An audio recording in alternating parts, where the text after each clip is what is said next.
อ๋อสบายดีบรรดาท่านผู้ชมเนาะกับสบายดีทุกท่านทุกคนที่เข้ามาติดตามรับชมอยู่ในขณะนี้สำหรับคลิปวิดีโอนี้เราได้บันทึกเนาะ บันทึกอยู่ที่สนามบินสากลวัดไตเข้ามาเอามาพากมาบรรยายมาเล่ามาโอ้มาลมบรรดาท่านผู้ชมเนาะเกี่ยวกับเอ่อเศรษฐกิจของบ้านเฮาในปัจจุบันเนาะอันนี้เป็นในแง่มุมมองความคิดของเฮาเองเนาะทุกคนเนาะอันนี้เฮาก็ทดลองไมค์ไปนำตัวนี้ก็ได้เนาะเพื่อบรรยายนี่มันจะเป็นจังไดเฮาสิมาปรับปรุงเฮ็ดลองประมาณนี้เบิ่งเนาะอันนี้เฮายังอยู่สนามบินสากลวัดไตทุกคนตอนนี้เฮาจะเก็บภาพบรรยากาศนี้มาประกอบใส่แล้วก็เฮาก็จะเว้าเรื่องเขตเศรษฐกิจอยู่บ้านเฮาเนาะอยู่ในขอบเขตที่เฮาอาศัยอยู่ตามที่เฮาเห็นเนาะแล้วก็ตามที่เฮาฮู้ได้ว่ามันเป็นจังใดหั่นเนาะตามความคิดของเฮาความเชื่อของเฮาแม่นหยังประมาณนี้นะทุกคนอืมอันหลักๆก็จะมาเป็นแบบเขตคนจีนนี่แหละเพราะว่าเฮาอยู่ในเขตเศรษฐกิจของคนจีนเด้เฮาก็จะมาเว้าเรื่องนี้เนาะเรื่องที่เฮาอาศัยอยู่แล้วเฮาจะมาถ่ายทอดในสิ่งที่เฮารู้สึกแล้วก็เห็นได้ฮู้แม่นหยังประมาณนี้นะเนาะแล้วก็มาเล่าสู่ให้ท่านผู้ชมฟังว่าเศรษฐกิจของคนจีนเพิ่นเข้ามาอยู่บ้านเฮาเป็นหยังเพิ่นอยู่ได้แล้วก็เป็นหยังนับมื้อนับหลายขึ้นแม่นหยังประมาณนี้เนาะทุกคนแล้วกิจการของเขาเจ้าอยู่ได้แบบใดประมาณใดเนาะเป็นหยังของคนประเทศอื่นคือบ่เห็นแม่นหยังประมาณนี้บางท่านบางคนเพิ่นก็จะสงสัยเนาะอันนี้มันเป็นแบบนี้เนาะทุกคนตามที่เฮาอยู่เนาะอยู่นี่1มามันแม่นรถไฟนี่แหละเป็นข้อสะดวกแก่การไปมาหาสู่เนาะระหว่างลาวและจีนทุกคนเนาะอืมรถไฟลาวจีนก็เป็นส่วนหนึ่งที่สำคัญที่ดึงดูดความสะดวกสบายแล้วก็ดึงดูดเอาพลเมืองของเขาเจ้าออกมาเที่ยวมาเล่นมาลงทุนมามันหยังต่างๆอยู่บ้านเฮานับมื้อหลายขึ้นเนาะมันหยังแม่นหยังประมาณนี้เนาะนี่ก็เป็นอีกข้อหนึ่งที่สำคัญของการดึงดูดนักลงทุนจากจีนเข้ามาลาวเฮานับมื้อหลายขึ้นอันนี้ก็เป็นเป้าหมายแบบนี่ก็เป็นอีกหนึ่งปัจจัยหั่นเนาะแล้วต่อมาก็มั่นใจทางด้านอ่ามันหยังต่างๆเนาะทางคันถึงเพิ่นก็เอื้ออำนวยความสะดวกมันหยังประมาณนี้ไปนะเพราะว่าเพิ่นมีนโยบายให้แก่นักลงทุนเนาะเพิ่นต้องการนักลงทุนเข้ามาบ้านเฮาปัจจุบันมันต้องการนักลงทุนเข้ามาเฮ็ดมาสร้างจำนวนหลายบ่ได้จำแนกประเทศนั้นประเทศนี้เนาะทุกประเทศสามารถเข้ามาลงทุนอยู่ในบ้านเขาเนาะเมืองลาวของเฮาได้บ่ว่าจะอยู่ประเทศใดก็ตามเนาะที่สนใจลงทุนในด้านต่างๆที่ท่านถนัดเนาะแล้วก็ต้องผ่านกระบวนการมาหยังต่างๆของกฎหมายบ้านเมืองนั่นแหละเพิ่นก็อนุมัติแล้วเราก็สามารถลงทุนได้ดำเนินกิจการของเราได้ตามประสงค์เนาะอันนี้เป็นประมาณนั้นสำหรับทุนจีนนี่ก็เราสังเกตแม่นหลายที่เพิ่นเข้ามาเฮ็ดมาสร้างแม่นหลายเพราะว่าคือเราเว้าแหละรถไฟลาวจีนเนาะเป็นข้อสะดวกแล้วอีกอย่างก็คนเพิ่นมาหลายยกตัวอย่างร้านอาหารนี่โรงแรมนี่กำลังขึ้นหลายๆจุดนี้มันเป็นสิ่งสำคัญหลายจุดนี้เนาะเพราะว่าคนที่เดินทางเข้ามาต้องการนอนเนาะทุกคนต้องการนอนแล้วก็กินอาหารและรายการต่อไปจึงเขาค่อยว่ากัน มันหยังประมาณนี้เนาะบางคนเพิ่นก็อ่ามาท่องเที่ยวบางคนเพิ่นก็มาลงทุนบางคนเพิ่นก็มาศึกษาเบิ่งมันหยังประมาณนี้ไปเนาะบางคนเพิ่นก็มาเฮ็ดเหตุการณ์ตามนโยบายมันก็จะมีหลายประเภทหลายแบบที่เข้ามาเฮ็ดอยู่เนาะมันหยังประมาณนี้เนาะบางคนเพิ่นก็มาอยู่ลาวเฮาเลยก็มีเด้อยู่หลายปีแล้วก็มีบางคนบางท่าน10ปลายปี20ปีก็มีแล้วเพิ่นมาดำเนินกิจการธุรกิจอยู่ในลาวเฮามันหยังประมาณนี้ไปหั้นนะบางคนก็ขยายสาขาขยายแบรนด์ออกไปได้หลายๆอย่างแล้วบางคนก็มาสร้างโรงแรมอพาร์ตเมนต์สูงๆอยู่มันหยังประมาณนี้แล้วก็เฮ็ดดำเนินกิจการแบบนั้นไปมันหยังประมาณนี้หั้นนะอันนี้ที่เราเห็นในปัจจุบันนี้ตึกสูงๆมันส่วนหลายจะเป็นคอนโดโรงแรมนี่หลายเลยเนาะอยู่ในขอบเขตเมืองสิโคตะบองนี่เฮาอัปเดตเรื่อยๆให้ทุกท่านได้เบิ่งได้ชมหลาย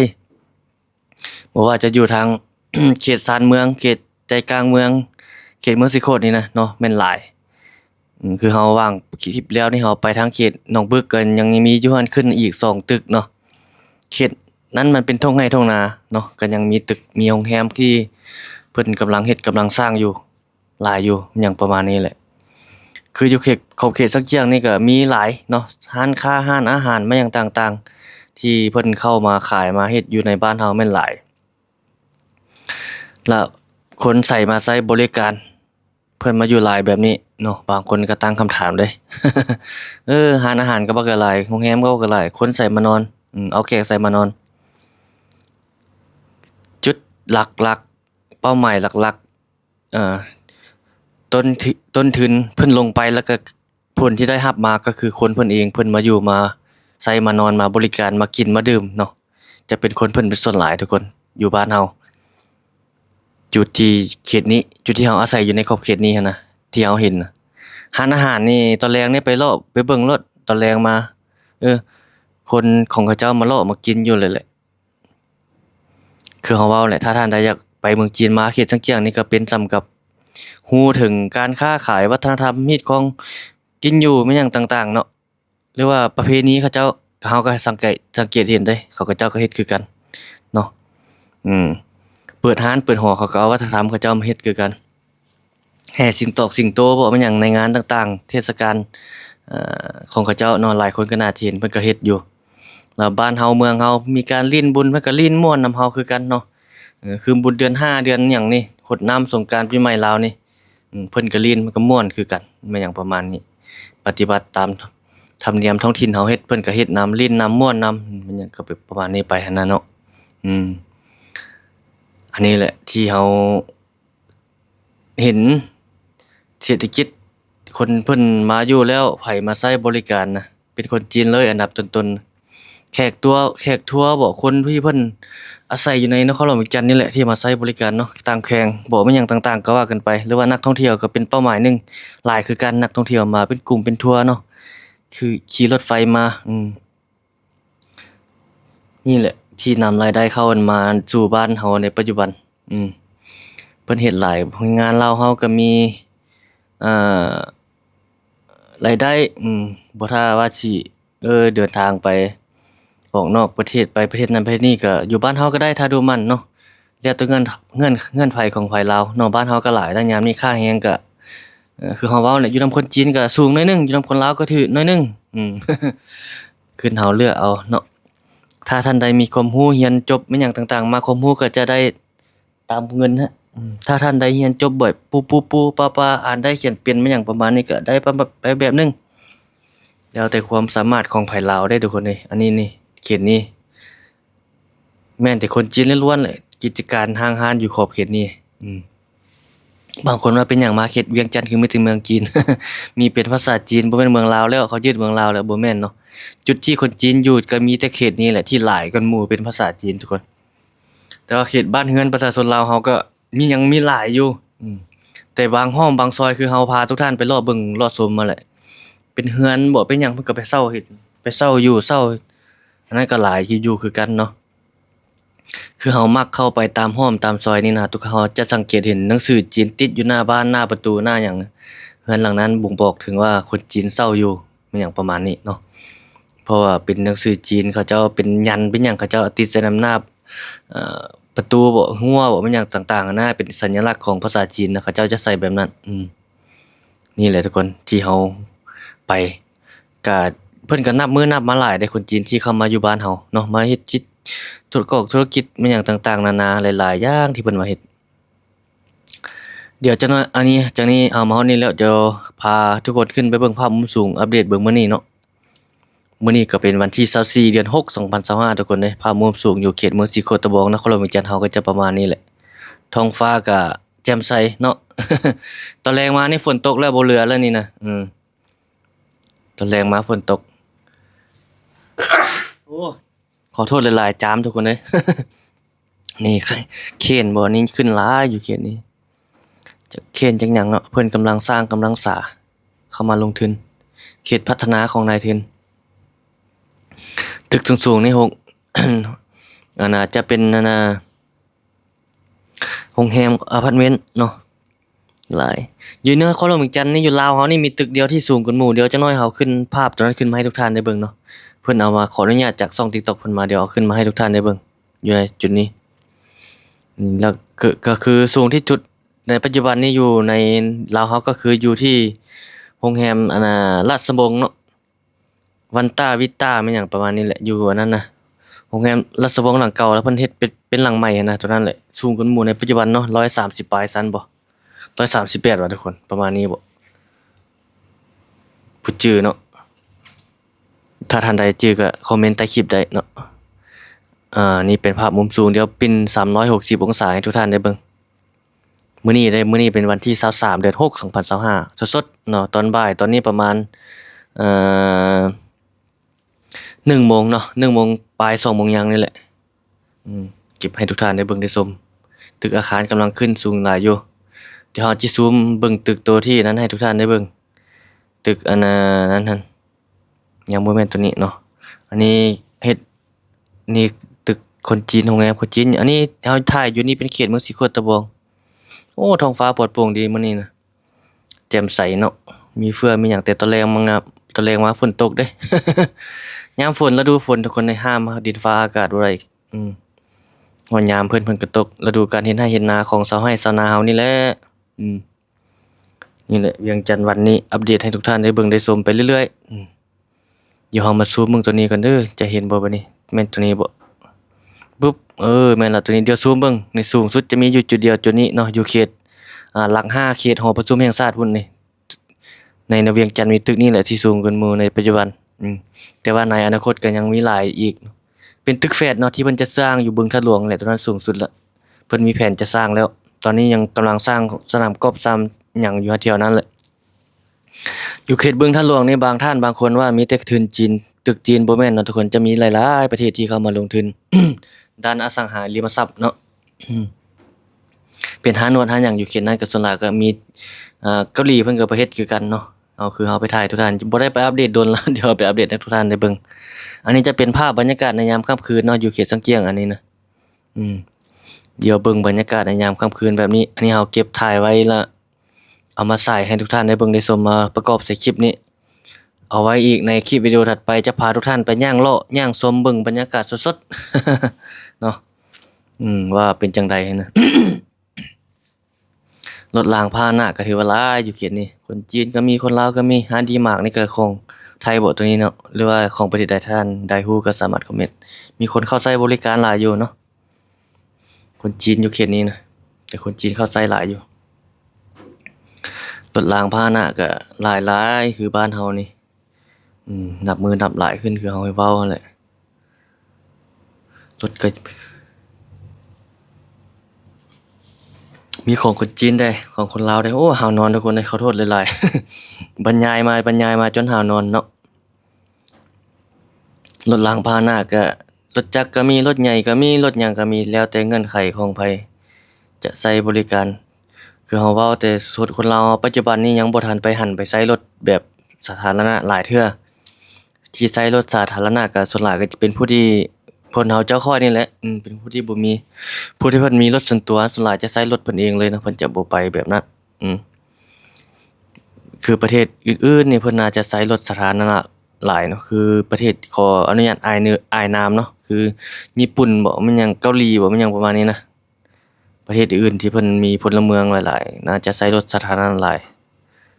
บ้านเฮานี่รถส่วนตัวนี่ยังใช้หลายทุกคนใช้รถส่วนตัวหลายแต่ว่าสาธารณะนี่มันหมู่เฮาจะค่อยผู้ที่บ่มีรถส่วนตัวหั่นจึงไปใช้บริการเป็นส่วนผู้มีรถใหญ่นี่ส่วนน้อยที่เพิ่นจะไปใช้บริการรถสาธารณะเนาะยกเว้นจากว่าขี่รถเมล์กับต่างแขวงบ่เป็นหยังประมาณส่วนหลายถ้าเพิ่นมีรถใหญ่เพิ่นก็จะขี่รถใหญ่ไปมีแต่ผู้ที่เพิ่นบ่ทันมีที่ขี่รถอันนั้นนะแต่ว่าผู้มีก็ขี่อยู่แต่มันบ่หลายนะนี่แหละบรรยากาศยามค่ำคืนทุกคนอยู่เขตสังเจียงรถรางพาหนะไฟแสงสีเป็นจุดสำคัญเนาะดึงดูดนักท่องเที่ยวจุดที่กำลังก่อสร้างก็มีทั้งเว้นทั้งคืนเขาเจ้าสร้างก็ได้เร่งมือเร่งตีนเฮ็ดให้มันแล้วไวๆแล้วเขาเจ้าเฮ็ดมีพนักงานเปลี่ยนกะเดี๋ยวใส่เฮ็ดสร้างมีหยังประมาณนี้ไปนี่กิจการห้างเขาเจ้าเฮ็ดครัวอยู่แคมทางแบบนี้ก็มีคนเขาเจ้ามาซื้อมาอยู่มากินแบบนี้เขาก็เฮ็ดคนจีนเนาะหาเงินผู้ชายคนเฮานี่ส่วนน้อยได้ที่จะเฮ็ดแบบนี้ ส่วนหลายจะเป็นแม่นหญิงเนาะแต่คนจีนเขาเจ้าบ่ได้อันนั้นบ่ได้ถือคืออาหารเขาเจ้าครัวนี่อย่างหนึงนี่บ่ถือๆเด้นี่ครัวไข่ครัวผักครัวหยังนี่7-80พันแสนหนึงขึ้นมื้อเด้สูตรอาหารคนจีนเขาเจ้าหลายร้านอาหาร คนลาวเขาก็หลายคนหลายท่านละที่ไปนิยมกินอาหารจีนนี่อาหารจีนบางคนก็มักบางคนบ่มักผู้มากินใหม่ๆนี่รู้สึกเจ็บท้องก็มีบางคนบางท่านเนาะแต่มันเป็นอันดับแรกๆเลย อาหารจีนอืมคือแกงมะแตงกิงบ้านเฮานี่เฮาส่วนหลายเฮากินละล่าอยู่บ้านเฮาแต่เขาจะเอามาแต่งเป็นเมนูอาหารมาหยังต่างๆไปหลายสิ่งหลายอย่างเนาะอันนี้เป็นเขตเศรษฐกิจคนจีนในเวียงจันทร์ยามค่ำคืนโรงแรมบ่แม่นหยังก็กำลังสร้างหลายอยู่ก็ถือว่าเป็นสิ่งที่ดีที่เพิ่นเข้ามาเฮ็ดมาสร้างอยู่ในบ้านทั้งเมืองเฮานับมื้อหลายขึ้นพ่อค้าแม่ค้าคนลาวแม่นหยังเพิ่นก็มาขายบักหมอกบักไม้อันนี้ร้าน24ชั่วโมงเด้ออันนี้ร้านอาหารจีน24ชั่วโมงบางคนบางท่านไปเลาะลิ้นยามดึกมาก็มีมาลิ้นมากิน24ชั่วโมงร้านอาหารลาวเฮานี่บ่มีซ้ำนะเว้าไปแล้ว มีแต่ของจีนนี่เนาะเฮ็ดหลาย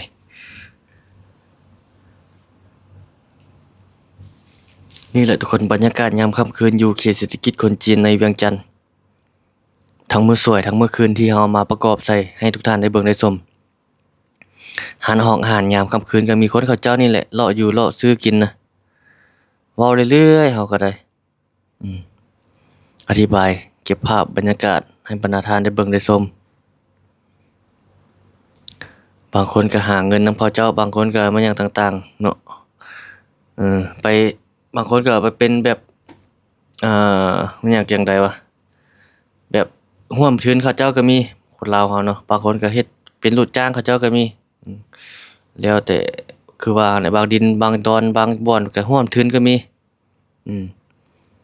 แล้วแต่ข้อสะดวกเนาะโอ้ถือว่าคนจีนมาอยู่ก็เพิ่นก็พัฒนาไปแบบนี้รถรางพาหนะจอดอยู่เขตนี้ส่วนหลายก็เป็นรถจีนเด้ทุกคนรถคนจีนแต่ป้ายลาวเฮาอยู่รถมือสองอยู่บ้านเฮาก็หลายรถมือสองนะทั้งรถหรูก็มีทั้งยุโรปนะรถบ้านๆเฮานี่ก็มีหรือว่าทางฝั่งไทยบ่ Toyota นี่หลายบ้านเฮาอาหารจีนอาหารลาวอาหารลาวนี่ส่วนหลายเข้ามาเขตนี้จะเป็นอาหารจีนเนาะโอ้ยาวสมควรแล้วทุกคนคลิปวิดีโอนี้เนาะถ้าเฮาเว้าหยังผิดพลาดประการใดขอโทษขออภัยนำบรรดาท่านผู้ชมทุกท่านเนาะทุกท่านฟังแล้วสามารถคอมเมนต์ตำหนิติชมส่องแสงช่องของเฮามาได้เนาะสามารถเพิ่มเติมเนื้อหาสาระลงใต้คลิปวิดีโอนี้เนาะคอมเมนต์แลกเปลี่ยนความรู้ให้ผู้ที่ท่านเข้ามารับชมใหม่แล้วก็ทางเก่านำถ้าท่านใดเข้ามารับชมเก่าก็ขอบใจที่อยู่นำกันด้วยดีตลอดมาแล้วก็ยินดีต้อนรับผู้ที่เข้ามาติดตามรับชมใหม่เนาะอยู่นำเฮาตลอดไปสนับสนุนเฮาได้ในการเดินทางสร้างคลิปเนาะมีคำเห็นแนวใดสามารถคอมเมนต์มาเฮาอ่านทุกคอมเมนต์ให้บรรดาท่านได้ฮู้ได้เห็นถึงการเปลี่ยนแปลงพัฒนาบ้านเฮาถ่ายทอดอัปเดตให้ทุกท่านได้เบิ่งได้ชมนี่ก็ได้บรรยากาศยามแลงเป็นจังไดมื้อสวยเป็นจังไดเฮาอัปเดตเรื่อยๆอยู่ในขอบเขตนี้เนาะเว้ามายาวพอสมควรละ18นาทีทุกคนเอ้ยเนาะถ้าว่าผิดพลาดประการใดก็ขอโทษเนาะอีกครั้งอันนี้ก็ประกอบส่วนใดคือเฮาเว้าหั่นแหละแลกเปลี่ยนถอดถอนบทเรียนนำเดียวสิ่งที่เฮาเห็นในจากผ่านสายตาของเฮาได้ส่ำนี้เนาะเฮาจินตนาการคิดได้ส่ำนี้เฮาก็มาถ่ายทอดให้บรรดาท่านได้เบิ่งได้ชมหรือว่าบางท่านบางคนมาก็จะเห็นไปในแง่มุมอีกหนึ่งต่างหากในแง่มุมของเฮามุมมองของเฮาจะเป็นแบบนี้ประมาณนี้หรือว่าบางคนบางท่านก็จะเป็นแง่หนึ่งต่างหากก็มีอันนี้คนเฮาคิดบ่คือกันจินตนาการบ่คือกันเนาะแต่ว่าเฮาสังเกตอยู่เขตนี้เฮาสังรวมอยู่เขตนี้มันหลายปีแล้วเฮาก็จะฮู้ประมาณนี้เฮาก็มาเล่าให้ทุกท่านได้เบิ่งได้ชมห่างหานว่าอยู่ได้จังได๋ว่าหายหลายหานปานนี้คนลาวใส่มากินหลายคนก็น่าจะสงสัยคือเฮาเว้าส่วนหลายก็คือคนเข้ามาใช้บริการคนเขาเนาะบริษัทท่องเที่ยวรถทัวร์มันหยังต่างๆนานาส่วนหลายก็เฮาเห็นนี่รถคนเขาเจ้าเด้มาใช้บริการกินอาหารเขาเจ้ารถทัวร์กลุ่มบริษัทเขาเจ้ามันหยังประมาณนี้สถานที่ท่องเที่ยวนั่นแหละเฮาเก็บปีสถานที่มันหยังประมาณนี้ไปหรือว่าบางบ่อนบางที่ก็คนเขาเจ้าสัมปทานแล้วก็แล้วเป็นของเขาเจ้าคนเฮาก็ได้นำเข้าเล็กๆน้อยๆก็มีอันนี้เฮาก็มันเป็นนโยบายละอันนี้เฮาก็บ่ได้ว่าหยังเนาะเฮาก็เห็นแบบนี้เฮาก็มาเล่ามาอธิบายให้ทุกท่านได้เบิ่งได้ชมน ประมาณนี้แหละเอาขอบใจทุกท่านที่เข้าติดตามรับชมอีกครั้งเนาะอย่าลืมซัพพอร์ตกดติดตามกดไลค์กดแชร์เนาะเบิ่งโฆษณาบ่ข้ามโฆษณาอันนี้แหละคือต้นทุนในการสร้างคลิปรายได้ของการสร้างคลิปการเฮ็ด YouTube เนาะสนับสนุนเฮาได้ทุกคนเลยเนาะมีหยังสามารถคอมเมนต์หรือว่าติดต่อมาหลังไมค์ส่วนตัวก็ได้ทุกคนเนาะเข้าไปที่โปรไฟล์ของ YouTube จะมีข้อมูลติดต่อรายละเอียดอยู่จุดนั้นเอาขอบใจทุกท่านที่เข้าติดตามรับชมขอบใจ3 เดือนแล้วยังบ่ไป เอาพบกันใหม่เนาะสบายดี